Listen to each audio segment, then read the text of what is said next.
Hi everyone, today I wanted to talk to you about something that has made a big impact on my life, and the reason I think it's great is because everybody can do it and it does have a big impact, and that is meditation. It's something that I do every day and I try and carry it as a principle through my ordinary life, and I think that it can help everybody, not just people who feel anxious. It can help literally everybody, and so that's what I want to talk to you about today.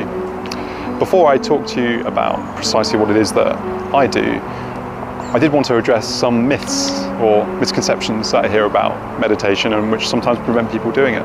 The first myth is that it's for people who are Buddhist or have a religion of some kind. That's not true. You can do meditation whether you're Buddhist. Of course, it's a very important part of Buddhism, but you can do it whatever religion you are or none. It actually predates Buddhism by many hundreds of years, so it's not a specifically Buddhist thing. The second is that meditation is about emptying your mind. Really, it's not about that. Forcing your mind to be empty really actually is essentially almost the opposite of what meditation is about to be. Meditation is actually about trying to observe your mind rather than forcing it to be any particular way. Third, meditation is really boring.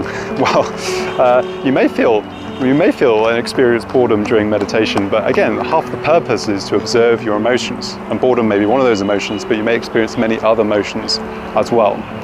Fourth, many people say they don't achieve instant results and therefore quickly quit it. Meditation is one of those things you have to keep up with time. It's a bit like exercise. If you do 2 sessions in the gym, it's not going to change your life.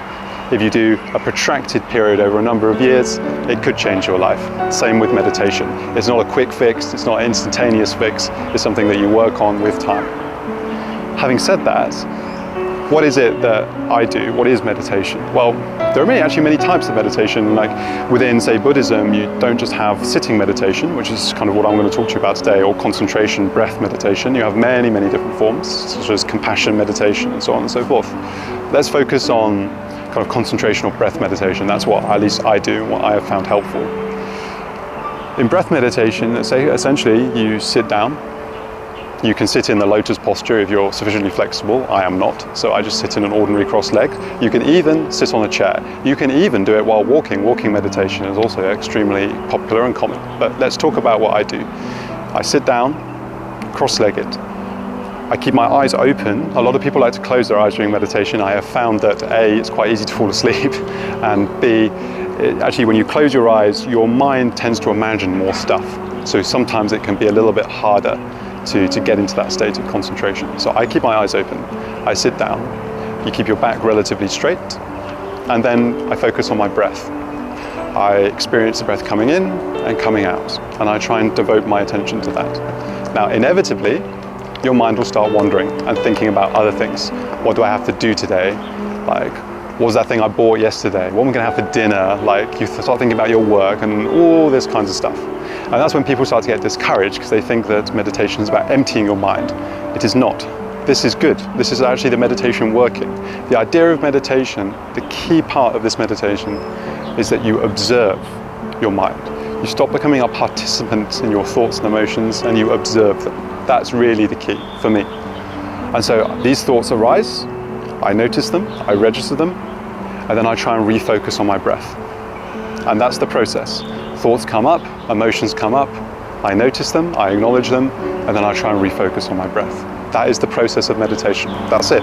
As simple as that. Now, as I said, my meditation doesn't stop when I leave that. I might do that process for 20 to 30 minutes. Now, the purpose of that is not, as I said, not to empty your mind, because here's the paradox, right, about all of this. If the purpose of meditation is to stop your mind grasping onto stuff, or noticing that your mind is grasping, you're leaning towards things, right? Now, if your objective is, I want to stop my mind grasping, then you're grasping onto that concept itself, right? There's a little bit of a paradox there.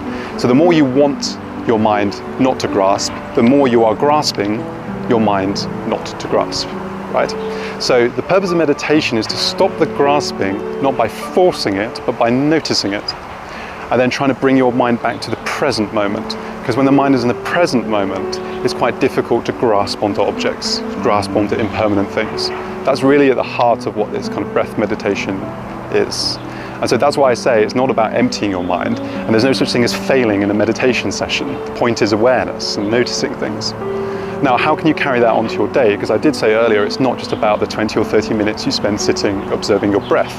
Well, you can carry it on in your day, and this is where it is of great practical use, I find, is that when you are in moments of stress or extreme emotion or anxiety or whatever, maybe you saw something on social media that made you really angry, maybe you want to go and buy an ice cream or something, but you know you shouldn't, or order a dish that you know is really unhealthy, or do all of these kinds of things that can cause us pain, then you can go back to this meditation. You observe the want, the desire, the mind grasping onto something. You observe it come up, and then in meditation, the practice is about letting it go.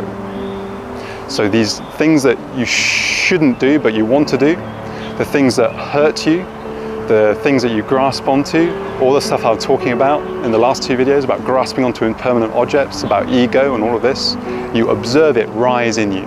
The egoic thoughts, the grasping, the bad behavior. You observe all that, you observe that desire, that grasping. And then because you practice in meditation, you know that you have to pause, you focus on your breath, and you let it go. And the moment passes.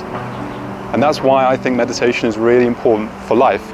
It's not fundamentally necessarily about being relaxed for 20 to 30 minutes a day.